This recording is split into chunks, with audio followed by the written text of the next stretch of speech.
اکثر لوگ میرے سے یہ پوچھتے ہیں کہ ہم بہت نماز پڑھتے ہیں، بہت ساری دعائیں کرتے ہیں، قرآن اپنے اندر ایک شفا ہے۔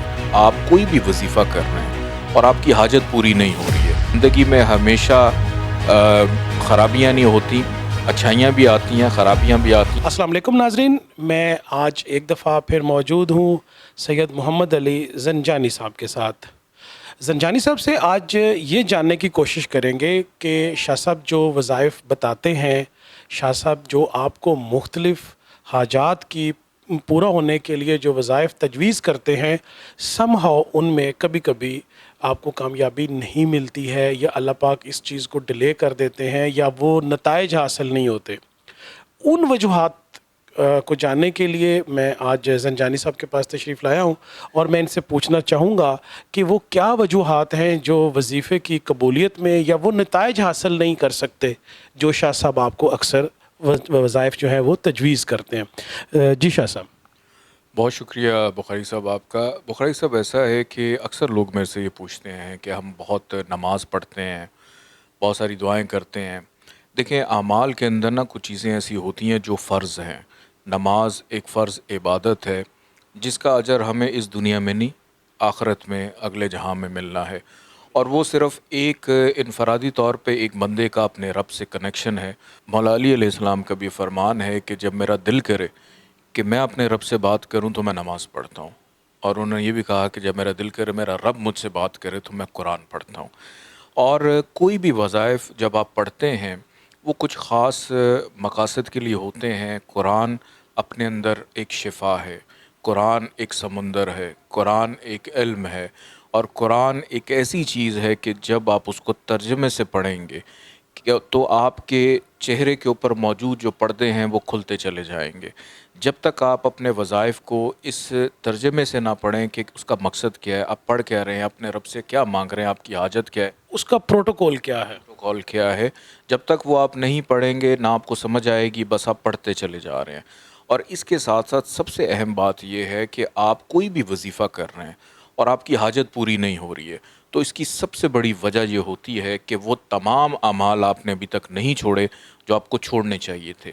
آپ کو جھوٹ بولنا چھوڑنا ہے، آپ کو ناپاکی سے دور رہنا ہے، آپ کو جھوٹ سے دور رہنا ہے، آپ کو منافقت سے دور رہنا ہے، آپ کو غیبت سے دور رہنا ہے، آپ کو حسد، بغض، وہ تمام چیزیں جو پروردگار کو پسند نہیں ہیں، وہ جب تک آپ چھوڑیں گے نہیں تو پروردگار آپ کی کس طرح سنے گا۔ آپ اللہ کا یہ شکر ادا کریں کہ ان تمام مشکلات میں بھی وہ نعمتوں کے دروازے بند نہیں کرتا، کہ آپ کو کھانے پینے کے لیے دے دیتا ہے لیکن آپ کے معاملات اٹک جاتے ہیں۔ اور وہ چیزیں جو آپ نہیں چھوڑتے، جیسے لوگ زنا نہیں چھوڑتے، لوگ بدعمال نہیں چھوڑتے، لوگ دوسروں کو تنگ کرنا نہیں چھوڑتے، تو جب تک آپ دوسروں کے ساتھ اس قسم کا سلوک رکھیں گے تو کیا آپ یہ توقع رکھ سکتے ہیں کہ آپ کا پروردگار آپ کے لیے آپ کی نعمتوں میں، رزق میں کشادگی پیدا کرے؟ کیونکہ لوگ پوچھتے ہیں ہمارا رزق کشادہ نہیں ہے۔ رزق کا مطلب یہ نہیں ہے کہ آپ کی جیب بھری ہوئی ہو، آپ کا کچن بھرا ہو۔ رزق کا یہ مطلب نہیں ہے کہ آپ کے پاس لینڈ کروزر ہو۔ رزق کا مطلب یہ ہوتا ہے کہ آپ کے پاس ہر وہ دنیا کی نعمت اور خواہش ہو جو آپ رکھتے ہیں وہ آپ کا پروردگار پورا کرے۔ اور اگر نہیں پورا ہو رہا تو پھر بھی برائے مہربانی ایک دفعہ ضرور یہ کوشش کریں کہ اپنا ذائچہ بنوائیے، اور اس سے آپ یہ تشخیص کروائیے کہ جو وظیفہ آپ پڑھ رہے ہیں وہ کہیں جلالی تو نہیں ہے۔ کچھ جلالی وظائف ہوتے ہیں، کچھ جمالی وظائف ہوتے ہیں۔ کیا اس کی آپ زکوٰۃ ادا نہیں کر رہے ہیں؟ کیا آپ کا جو کام ہے وہ اس عرصے میں جا کے ٹھیک ہونا ہے؟ تو اس کے اکارڈنگلی آپ کا اسم اعظم کیا ہے، آپ اپنے اسم اعظم کو پڑھیں، اللہ کے ناموں کو اس کا ذکر کریں۔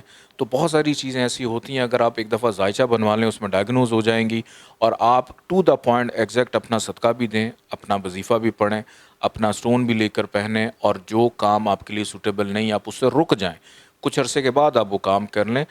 وقت آتا ہے، جیسے زندگی میں ہمیشہ خرابیاں نہیں ہوتی، اچھائیاں بھی آتی ہیں، خرابیاں بھی آتی ہیں، چیزیں ساتھ ساتھ چلتی رہتی ہیں، لیکن اچھا وقت گزر جاتا ہے، لیکن جو برا وقت ہے وہ گزرتا ہے تو انسان کو محسوس ہوتا ہے۔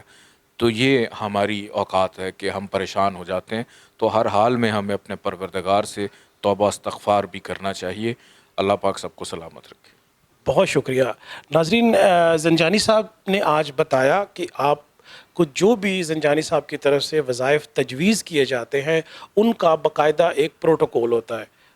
ایک قسم کا یہ توبہ بھی ہوتی ہے کہ آپ نے گزشتہ جن وجوہات کی بنا پہ آپ کے اوپر رزق کی بندش تھی، آپ کی خواہشات پوری نہیں ہو رہی تھیں، شاہ صاحب نے، زنجانی صاحب نے آپ کو جو وظائف تجویز کیے، کم سے کم ان وجوہات سے آپ کو پرہیز کرنا ہے، توبہ کرنی ہے، پھر وظائف کریں اور اپنی خواہشات کی تکمیل کے لیے اللہ کے حضور پیش ہوں. زنجانی صاحب کا شکریہ ادا کرتے ہیں. اگلی ویڈیو میں ایک نئے مسئلے اور ایک نئے ٹاپک کے ساتھ حاضر ہوں گے. اللہ حافظ.